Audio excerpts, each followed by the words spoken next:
When I was 13 years old, my dad passed away from cancer. Though my mother has been a homemaker all the time because she was fragile ever since she was born, she had to start part-time job to support our family. I got permission from school and started a part-time job as a paper deliverer to help her. However, my mother is getting sick and being in and out of the hospital now. It's because she was juggling multiple jobs and overworked herself too much. As I turned 15 years old, I had a conversation with my homeroom teacher, Mr. Peterson, about my future. Is there really no way for you to pursue higher education? You know there's a thing like student loan, right? Mr. Peterson lamented and said that, if I don't work, my mother will overwork herself. I would rather get a job than pursue higher education. That's a shame. With your grades, you could easily get into top schools. I appreciated his words, and I actually loved studying either. Ever since I was a kid, I was interested in the human body and dreamed like, I will be the doctor in the future. However, reality was too harsh. Afterward, Mr. Peterson desperately searched for the place of employment for me, but it was nearly impossible to find a company that would hire a middle school graduate as a full-time employee in this day and age. After graduation, I ended up juggling multiple part-time jobs. While continuing my paper delivery job, I worked at a diner during the day and at a gas station at night. I didn't spare time even for sleep to work. However, I faced prejudice only because I didn't have a high school diploma and became a target of petty bullying. Who the heck messed up the change? The manager doing the mid-shift cash register reconciliation at the diner yelled out irritably. Well, there's only one person who can't even do subtraction. All eyes immediately turned to me. Johnson, be more careful. What? No, it was not me. Don't talk back. Why don't you just go home and do some exercises for elementary school, huh? The other staff members giggle with his words. Practice multiplication while you take the bath. Oh, come on. He can't even do subtraction. Multiplication is beyond impossible. The laughter grew louder. I clenched my fists tightly and endured it. It wasn't as if this place was exceptionally terrible. During my late-night shifts at the gas station, they did explain to me the meaning of every single word in the work manual. They even harassed me like that. These incidents led me to job hop from one part-time job to another. I know my patience is not enough, but being mocked every day by those clearly less competent than me, only because I didn't go to high school, was more than I could bear. The only one job I continued was that paper delivery job. The elderly couple who ran the newspaper stand were really nice, and they always cared about me since I started working for them in middle school. That lady always made handmade sandwiches for me when I came to pick up the morning papers. Of course, I was grateful and happy, but a major reason why I continued this job was because Professor Harris from NYU ordered the evening paper delivery. It was kind of weird delivering newspaper to professor's office in the university, but it was happy more than anything for me. I had never met Professor Harris who ordered newspaper, but just being able to step foot in a university without hesitation was like a miracle to me. It's a renowned university with a medical faculty, where lectures are given in various classrooms. Due to the season, all the windows and doors were left open, allowing me to discreetly watch any lecture. Among them, there was one professor whose lectures I really liked and really easy to understand even for a novice like me. Every time I delivered the evening paper, sneaking peeks into classrooms was the only thing that gave me a reason to live. I would spend my time like this until the very last moment before my night shift starts, then quickly hop on my bicycle. Most of the students walking around campus were wearing a lab coat, and they all have a hopeful look. It was so bright and made me feel sad at the same time. But there was nothing I could do about reality. All I could do now was going to the library with the knowledge I secretly got and relearn it until I was satisfied. I knew it was just for my own satisfaction, but if I didn't at least try to improve myself by expanding knowledge, I was afraid I would truly become the trash like I was treated by them. Then one day, something happened. While on my way back to the newspaper stand after morning delivery, I heard a small child crying. Looked around to see what it was, and then I found a girl who is about 3 years old. She was standing just before the crosswalk and crying like, "Mom, Mom." As I approached, I could see a woman, heavily pregnant, panting and sitting on the sidewalk, appearing to be in discomfort. I contemplated going over to help, but the thought of my plans afterward left me unsure. I was due to start my new part-time job today. I didn't want to know what they would say if I was late even on the first day. There were plenty of people around that woman. Someone will step in, right? That's what I thought as I was about to walk away. But I stopped in my tracks when I heard a little girl screaming, "Mommy's going to die." The people around her look like they feel bad about it, yet nobody paused to help. It was the peak of the morning rush hour, after all. Everyone must be thinking the same as me. Damn it, what am I doing? I blamed myself internally, stopping my bike and approaching that woman. "Hey, are you okay? Are you feeling unwell?" Yes, it feels like my head is splitting. She managed to say that, and then she's bowing her head and covering her mouth with a towel. A headache. If I remember correctly, I've read somewhere that the woman who is pregnant can have headaches due to a sudden rise in blood pressure. I quickly looked at the woman's feet. Thankfully, there was no blood.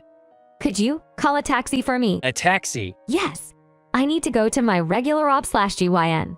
I don't think that's a good idea. If you have a headache from a sudden increase in blood pressure, it's a dangerous situation for both of you and the baby. I'll call ambulance immediately. I took out my phone. But my water hasn't broken yet.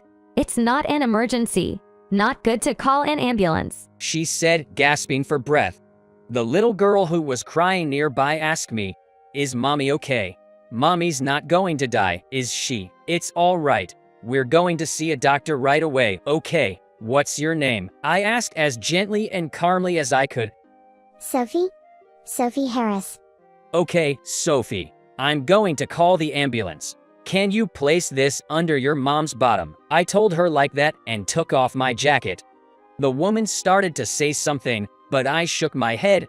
Sophie took my jacket. I quickly dialed 911 and told them the address on a nearby pole. "They're coming right away. Don't move, just stay as you are and lean on me, okay?" I gently tilted her body towards me, trying to make her as comfortable as possible. Then, one woman said, "Here, you can use this if you want." She draped a blanket over her belly. "Oh, thank you so much." I was happy and I smiled at that woman without thinking. It is because I was so frustrated with everyone ignoring this situation. She was wearing a high school uniform. It's fine. It's just something I was using during class. It's pretty worn out. You can just throw it away after this. After saying that, this girl was going to leave. But she stopped, turned back and said, "You know, you're amazing. I feel kind of ashamed of myself." Then she left with a small smile. I was taken aback by her sudden words, but I was happy. Then, I heard the sound of sirens in the distance. I got into the ambulance together when it arrived, and I held Sophie's hand the entire way. When we arrived at the hospital, that woman was taken to the treatment room. A nurse asked me, "Are you a family member?" And I replied, "No, I was just passing by." Then Sophie shouted, "This man helped my mom." That's right. You're in good hands with this kind gentleman here. Now, let me contact your father. Then Sophie shaking her head and replied, "Daddy is working far away. That's why I'm always with my grandpa." The nurse nodded and turned to me. "The woman is Ms. Mackenzie Harris. I'll try to contact her father. I'm sorry to ask this, but could you take care of Sophie until then? The part-time job came into my head, but it's already late anyway." I nodded in agreement, sure. So I waited for her father to come down here. I wondered if she was okay. Though worried, there was nothing more I could do. I tried to distract Sophie with some small talk while we waited for the treatment of her to finish. "Excuse me, are you the one who helped my daughter?" Looking in the direction of the voice, I saw a man who is wearing suits and about like 50s. Grandpa, Sophie exclaimed and ran to that man. He caught her in a comforting embrace, then turned to me and bowing his head. Thank you so much. You calling the ambulance probably saved her life. Looking at me, the man seemed to recognize me. Wait a second. He said, with a puzzled expression. I also felt like I had seen him somewhere before, so I look at his face. She is out of danger now. I just spoke to Miss Mackenzie. She told me that you responded very effectively. Are you by any chance a medical student? I blushed at his question. No, not at all. I just read some books, that's all. I didn't even graduate from high school and work part-time jobs. Then that man sat next to me and smiling. Don't be so modest. I have no students who listen to my lectures as attentively as you do. You are truly a med student. Upon hearing this, I exclaimed, oh, this man was the professor who gave the lectures I always secretly listened to. Did you know I was listening? That's embarrassing. I couldn't raise my head. I worried that he thought my knowledge was childish. I didn't notice. A student as enthusiastic as you is rare these days. I was deeply moved. I thought you were a student from another school. I'm sorry. I'm just a part-time worker. I haven't even been to high school. Would you mind telling me the reason why? I can't imagine you didn't further your education because you dislike learning. I explained to him everything that had happened until now. Sophie, she is completely relaxed now and was dozing on the professor's lap. Nodding several times during my story, the professor remarked with apparent admiration. So, it's thanks to the evening paper what I ordered that we could meet with an interesting coincidence. Yes, I didn't know that the professor whose lectures I loved to listen to was the same Professor Harris to whom I delivered the evening paper. At this, Professor Harris nodded. At that moment, the treatment room's door opened and the nurse said the procedure is over. Please come in. I stood up and said, all right, I leave now. I'm truly glad that both Ms. Mackenzie and the baby are safe. Holding my hand, and Professor Harris said thank you. We'll speak about my gratitude later, and walked into the treatment room. Sophie kept turning around and waving at me. As expected, I lost my job on the first day. But I felt satisfaction from the bottom of my heart. The next day I went to deliver the evening paper to the professor's office as usual. Professor Harris was seated and waiting for me. Today, I thought you might take a test. It's a simple test of 3 subjects. Would you be up for it? He handed me 3 printed sheets. I was surprised, but also I was interested in it. So I took a seat and tell him I would love to. The questions were on 3 subjects: English, math, and national language. At a glance, it looked like a middle school level test. When he asked me how long it would take, I replied, an hour is enough. He satisfied with my answer and left the room. It had been a while since I had taken a test last time. I felt a rush of nostalgia and happiness, and I finished the test in no time. I had always loved the middle school textbooks and read them again and again every day. The professor came back and graded my paper. All perfect scores. Impressive. I felt a bit shy as he expressed his surprise.